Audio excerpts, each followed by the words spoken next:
Hey, what's up, guys? Richard here, back with another episode of I Ching, Oracle of the Cosmic Way. Here we find ourselves on Hexagram 22, Grace, which is mountain over fire.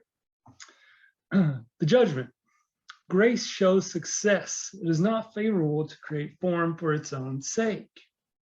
Grace shows success points to the cosmic principle revealed by the sage that when a thing gives full expression to its uniqueness, it shows as beauty.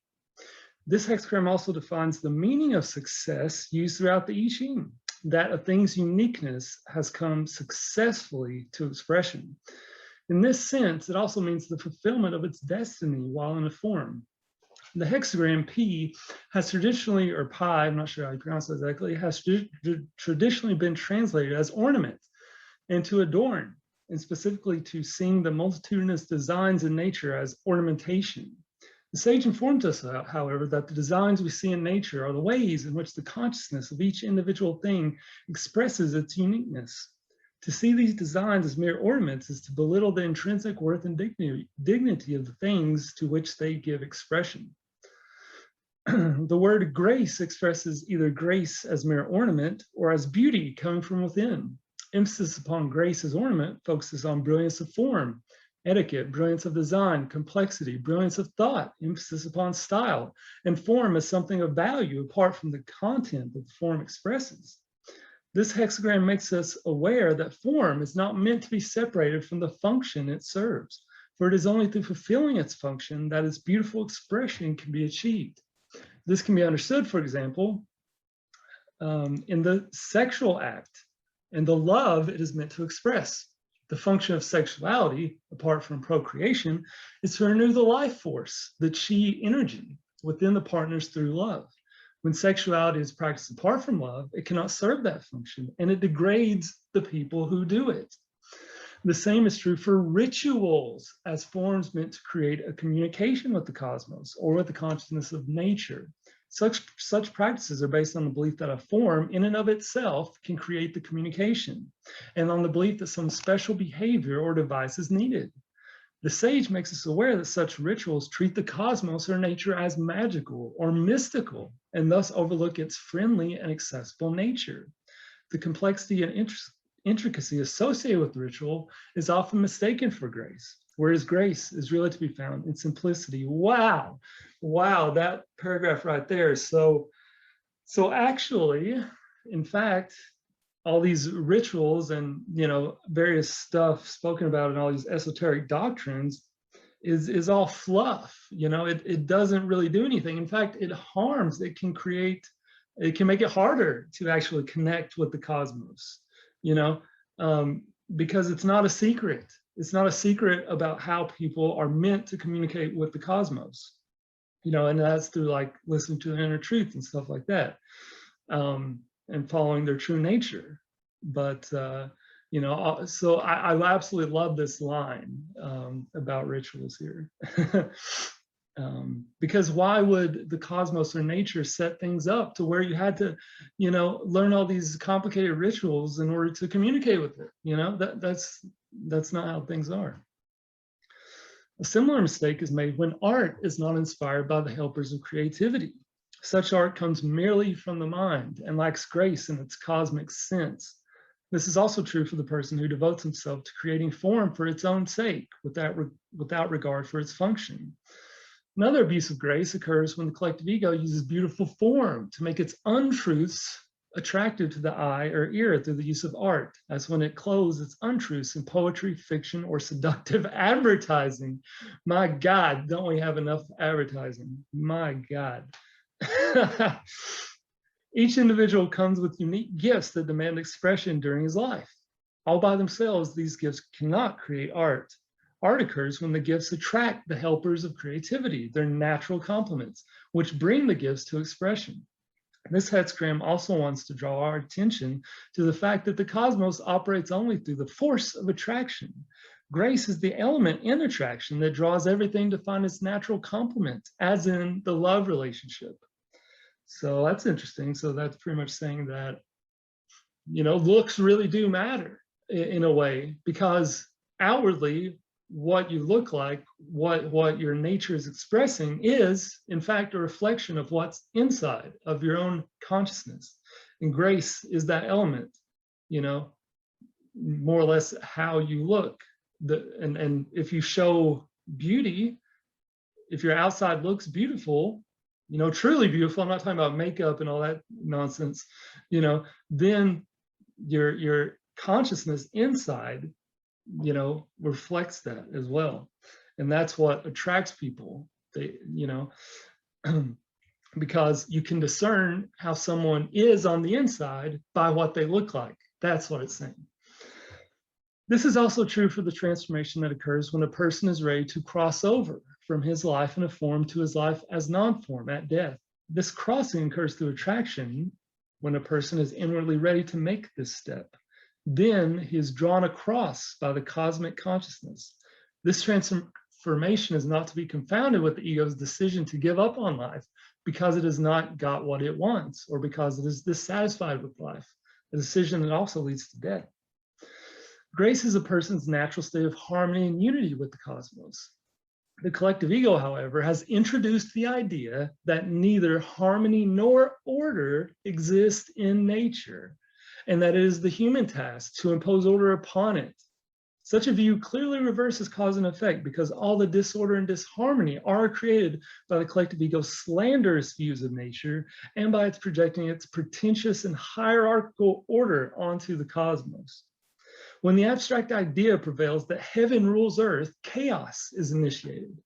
The chaos that is then observed is not the way of nature, but the result of the mistaken view projected into reality by humans.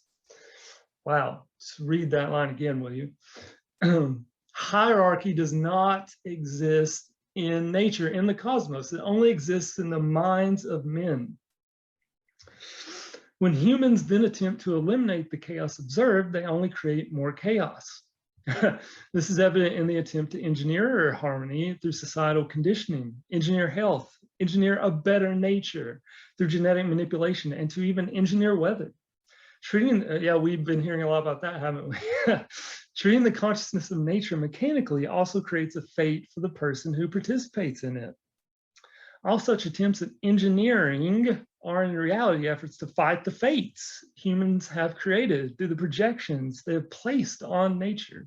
Fate, of course, cannot be fought, but it can be ended by recognizing the mistaken ideas that have created it and ridding oneself of them. Line 1, he leaves the carriage, lends grace to his toes, and walks. This line indicates a person who has been harboring a magnificent attitude that has made him ride through life, indifferent to what is going on around him. He is not bothered to say the inner no to what is incorrect because he has equated goodness and living gracefully with only saying yes to things and making no waves. Such a view has created a fate as a morass of relationship problems. To free himself from this fate, he must leave this carriage and take up his responsibility to say the inner no to the mistaken ideas behind this incorrect attitude. Among them may be the following: to live gracefully, one must create no waves. There is nothing you can do about things. It is best to let things work themselves out. The way will show itself, indicating passivity, and like passive phrases such as "you can't fight City Hall." It is true that you cannot fight it, but it's also true that one can say the inner no to it when it is incorrect and thereby initiate transformation. The line may also be saying to a person that he is saying the inner no mentally and not from his heart, and that it is better not to continue, leave the carriage of the mind, to leave the carriage of the mind. For example, he may be saying the inner no simply as words, as in a chant. The inner no is meant to renounce with one's whole being what is incorrect. It is to consciously affirm what is already unconsciously recognized by the common sense as incorrect. Saying the inner no from the heart is the only way the mistaken ideas can be expelled from all the body cells.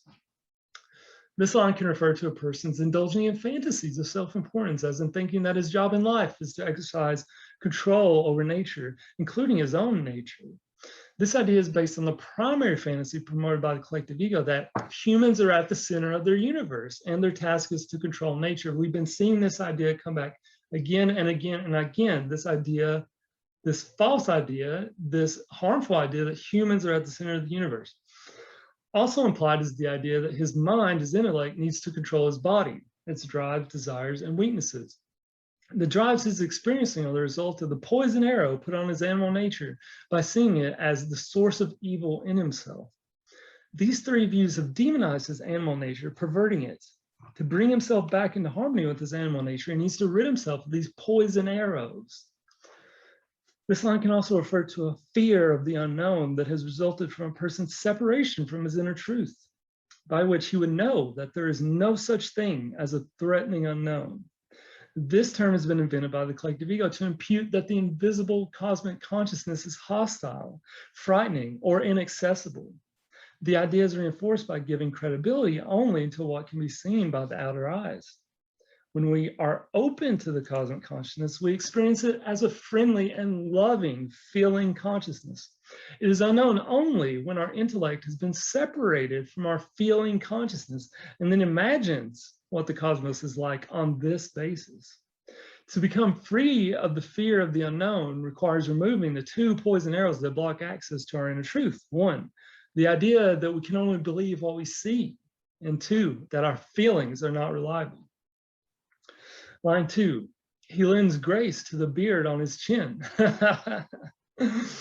Here, he lends grace to the beard refers to regarding form. The beard is more important than content, the chin on which the beard grows. Elevating form demonizes it, causing it to take on a demonic life of its own. This happens, for instance, when a person separates sexuality from love, making it into a pleasure he can indulge in for its own sake. The body, being reduced to an object, presumably without a consciousness of its own, is made into a source of perverted pleasure. In decreasing his own and the other's dignity in this way, he puts a poison arrow on both people, causing illness. Regarding another person or one's body as an object comes from seeing the mind as the only important thing. This view, in turn, comes from the human-centered view of the universe. The person needs to eliminate the poison arrow created by this view. Another example of this mistaken view of the cosmos is seeing nature as operating according to mechanical principles, devoid of consciousness, which is what all modern science believes. Such a view allows what is popularly called the rape of resources and land, engineering life, engineering weather, and all those views and actions that fail to respect and honor the life that is in everything. This approach to life sends poison arrows onto everything, altering the nature of those things. Line 3, graceful and moist. Being firmly correct brings good fortune. Graceful and moist can indicate a person who has developed a self-image around his sexuality, and thus makes his sexuality his main identity. Because his view of himself separates his sexuality from other parts of his personality, it puts a poison arrow in his heart, causing illness. His condition can be remedied if he frees himself of all the ways in which he has connected his identity with his sexuality. The image may be seeing himself as graceful or irresistibly attractive. This line can also point to a person with a self-image of being complete in himself with no need for further development. Being firmly correct means saying the inner no to this self-image and its flattery. The self-image causes him to look critically at others as undeveloped and himself as superior. A seed phrase is, I am more developed than they are. And remember, the roots of the ego, this parasitic consciousness virus, is all based on self-images, and seed phrases, words and phrases, like these here. Graceful and moist can also refer to a person who indulges in the pleasures of life in a purely egotistical way. Thinking he can live life as he pleases, he creates a fate. Such thinking creates an inner dryness that causes the person to seek more and more pleasures. In this way, he becomes increasingly divorced from his feelings and the nourishment of inner truth. To end his fate, he needs to make a firm resolve to seek out his inner truth and follow it. Line 4, grace or simplicity. A white horse comes as if on wings. He is not a robber. He will woo at the right time. This line contrasts two different kinds of logic. In the cosmic logic, grace and simplicity are one and the same thing. In the logic of the collective ego, grace is identified with complexity, brilliance, and contradiction in terms of thinking, and employs half-truths and falsehoods, giving them rationales upon rationales to support their contentions. The more cleverly it makes these half-truths and falsehoods believable, the more brilliant it considers itself. Ain't that the truth? The white-winged horse is a metaphor for the helper of mind flashes. And remember, guys, there's a helper for literally everything, even new needs created on the spot. The person who follows simplicity and is sincere in his way of life is graced by them, which come from his inner truth. They call things by their true names, thus describing things in their essence. Part of the brilliance of the rational mind is to draw conclusions about the nature of things and about the way things operate, which it then calls truths. Since such thinking is not in harmony with the cosmic way, it creates fate, which proves the falseness of these truths. As the ego, in its pride, would not admit that it has made mistakes, it calls fate an undeserved misfortune and claims that life is unjust. This line may indicate that a person is experiencing a fate which is blaming on life. He can free himself of this fate by recognizing that he has created it himself by following the logic of the collective ego, and two, freeing himself of the mistaken ideas and beliefs he has adopted as true. That's what it all comes down to, guys. Mistaken ideas and beliefs. To find the mistaken ideas in question, he may need to ask for additional hexagrams. He also needs to eliminate the blame spell he has put on life and apologize to the cosmos. Yep, you can form a spell just like that. The person in this hexagram formed a blame spell, which he put on the cosmos because he was blaming life for his fate, which he considered unjust. Such thoughts are robbers that block his ability to connect with the sage and its help. Another characteristic of the rational logic of the ego is its presenting a person or thing as being either good or bad, right or wrong. Such thinking puts a poison arrow on the person or thing. Evil or bad and wrong always come from the incorrect use of language. That is an extraordinary sentence right there. Extraordinary. They are never in the nature of a person or thing. Receiving this line may indicate that a person has created a fate due to his having accepted this kind of thinking. His fate can be ended if he will rid himself of the idea that people or things are either good or evil. The line also makes it clear that when a person uses the I Ching with the intention to learn about the future, he only invites the ego to give him an answer that reinforces his hopes and fears. Line 5, grace in hills and gardens. The role of silk is not meager and small. When humiliation is ended, good fortune. Grace in hills and gardens refers to the cosmic consciousness expressing itself in the beauty of nature. The role of silk is a metaphor for the beauty of a person's true nature and his innate capabilities. However, the ego, in its attempt to control and humiliate his true nature, calls his creative abilities meager and small. This line is to make him aware that all he needs to do to remove the oppressive seed phrases and images that have put poison arrows on his true nature. He needs not put anything in their place. Among the seed phrases in question are, I am not good enough the way I am. This line also makes a person aware that he needs to say a conscious yes to the cosmic harmony in which beauty and simplicity go together. Receiving this line can be telling a person that all he needs to approach the sage are sincerity and self-respect. The ego may be saying that he needs an intermediary because his position is too lowly, or that he doesn't know enough, or that he needs to perform some elaborate ritual. All such things misrepresent the way the sage teaches by speaking simply and directly on a one-to-one basis to each individual, and informs him exactly what he needs to understand, and in ways he is able to understand. The person needs to trust the simplicity of this process. Performing rituals or putting the sage on a pedestal only causes it to retreat. Line 6, simple grace is without blame. Simple grace describes the true self in harmony with the cosmos. No self-image stands between the person and the cosmos, which accounts for the person's simplicity, modesty, and beauty. These qualities are the expression of the person's holding to his inner dignity in all circumstances. They are so wedded together that others can be sure he will be true to himself at all times.